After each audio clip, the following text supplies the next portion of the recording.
Hello and a very warm welcome to Garrington's latest UK property market review. The traditional summer holiday lull is being felt across the market as activity has slowed over the last month. Despite this, recent economic events pose the question as to whether we have now reached a tipping point, as the direction of the Bank of England base rates and retail mortgage rates effectively decoupled last month. In line with expectations, the Bank of England's Monetary Policy Committee raised the base rate in early August to 5.25%, a figure not witnessed since April 2008. In contrast, numerous mortgage lenders have slashed their rates over recent weeks, possibly reassured by the decreasing inflation rate. Whilst this is not an immediate game changer for the UK property market, it's a positive sign for consumer confidence. If borrowing costs have peaked and may decline in the forthcoming months, it could breed renewed optimism.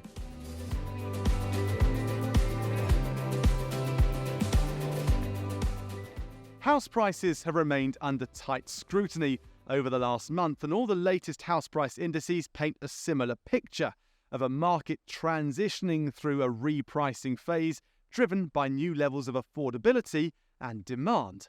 Data recording asking price reductions provides a useful forward indicator of what sales prices are likely to be doing for the rest of the year. The UK's two largest property portals both reported a rising trend of price reductions last month.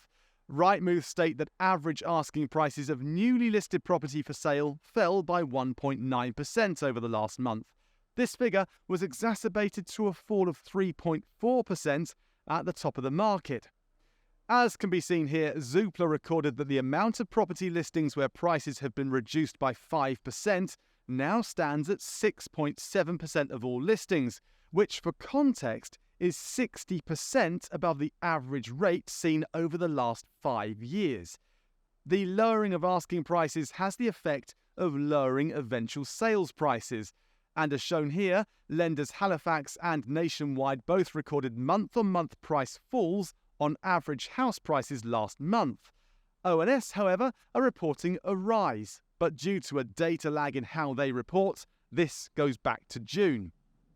Switching our attention to the prime London market, the research by LonRes reveals that the number of price reductions in the £5 million and above sector has so far doubled this year compared to the same months last year, and across all price sectors the number of reductions is up by around a third. Despite monthly fluctuations from different data sources, the overall picture is one of a downward trend and adjustment of prices rather than a temporary anomaly.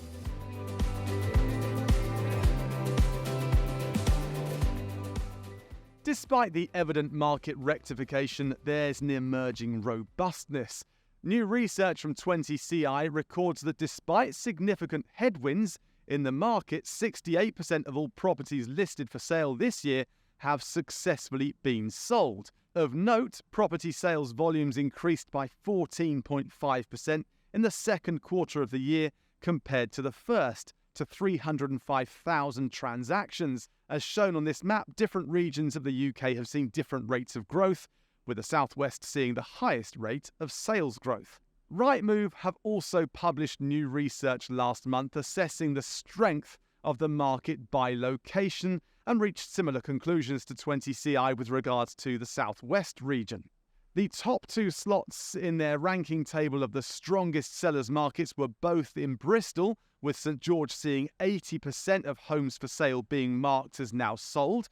In contrast, Knightsbridge was reported as the weakest sellers market, with just 18% of properties being listed for sale being sold.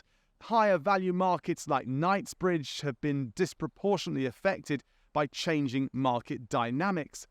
This has as much to do with the ownership profile of such markets as it does their values.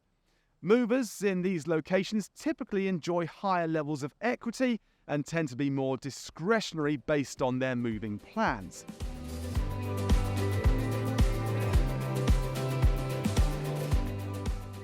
The twists and turns of the market look set to continue to be influenced by multiple factors. At face value, latest economic data and forecasts appear encouraging. The headline rate of inflation is falling, and is predicted to be down to 2.7% in 2024. With wage inflation surpassing this figure, affordability might also start to improve. The forthcoming weeks will unveil whether the summer has swayed confidence and if we can anticipate a September surge in activity, coinciding with the commencement of the academic year and a return to regular routines. We will update on this topic and share further insights in next month's report. In the meantime, if we can assist you with your own property requirements, please do get in touch. Thanks for watching.